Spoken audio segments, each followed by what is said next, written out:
Bismillahirrahmanirrahim. Hadis Rasulullah sallallahu alaihi wasallam an Ibni Umar radhiyallahu anhuma anna Rasulullah sallallahu alaihi wasallam qala umirtu an uqatilan nas hatta yashhadu an la ilaha illallah wa anna Muhammadar Rasulullah wa yuqimus salata wa yu'tuz zakata fa iza fa'alu zalik asamu minni dima'ahum wa amwalahum illa bihaqqil Islam wa hisabuhum 'ala Allah ta'ala. Muttafaqun alaih. Artinya,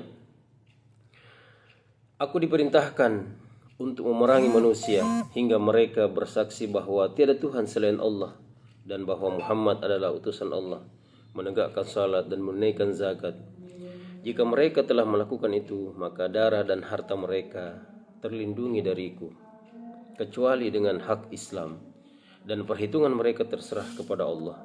Hadis ini bukan sekedar bicara tentang perang. Ia bicara tentang substansi keimanan dan batas keislaman. Ia bukan perintah kekerasan, tapi penegasan tentang komitmen eksistensial sebagai seorang muslim. Dalam paradigma intelektual Islam, hadis ini membedakan antara identitas normatif dan identitas kultural. Seorang bisa saja lahir dari keluarga muslim, tapi belum tentu telah mengikrarkan tauhid dan mengemban konsekuensi dari keimanan itu, yaitu salat dan zakat. Mengapa disebut memerangi manusia? Ini bukan soal senjata, ini tentang memerangi sistem penindasan dan penyimpangan akidah, tentang membela nilai-nilai tauhid dari dominasi kekufuran dan kezaliman. Maka jihad bukan sekedar pertempuran fisik, tapi juga perjuangan peradaban melawan sistem yang menghina nilai-nilai ilahiyah. Logikanya seperti ini. Jika seorang mengikrarkan syahadat, itu bukan hanya pernyataan simbolik. Itu adalah perjanjian ideologis dan moral bahwa ia tunduk kepada Allah dan Rasul-Nya. Tapi pengakuan itu belum cukup. Ia harus dikukuhkan dengan iqamatis shalah dan ita'iz zakah, dua rukun utama yang menunjukkan keseriusan dalam beragama. Mengapa salat dan zakat? Karena salat adalah hubungan vertikal, hubungan spiritual dengan Allah. Sedangkan zakat adalah hubungan horizontal, yaitu kepedulian sosial terhadap sesama.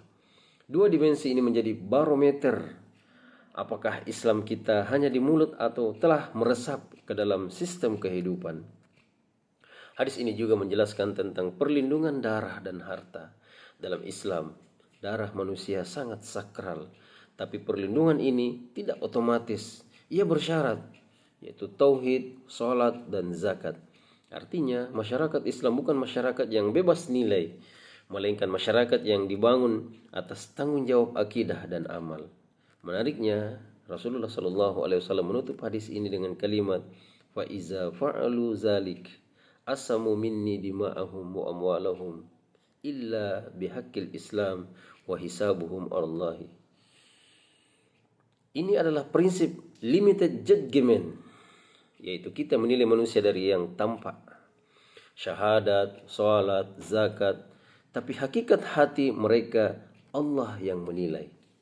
Ini mengajarkan kita untuk tidak sok suci, tidak mudah mengkafirkan, dan tidak cepat menuduh. Kita hanya hakim dalam ranah syariat, bukan dalam ranah batin. Jangan remehkan dua hal ini, yaitu salat dan zakat. Salat adalah indikator kesetiaan, zakat adalah indikator solidaritas. Jika engkau salat tapi enggan menunaikan zakat, berarti imanmu belum menyentuh aspek sosial. Jika engkau mengaku muslim tapi tak mau bersaksi bahwa tiada Tuhan selain Allah dan Muhammad adalah Rasul-Nya, maka identitas itu hampa. Inilah Islam, bukan hanya di KTP, tapi dalam amal, dalam tatanan hidup, dalam orientasi berpikir. Islam bukan hanya dipercaya, Islam harus diperjuangkan. Maka mari kita jaga salat, mari kita tunaikan zakat, kuatkan tauhid dan hidupkan Islam dalam logika, etika dan sistem sosial kita. Wallahu alam bisawab.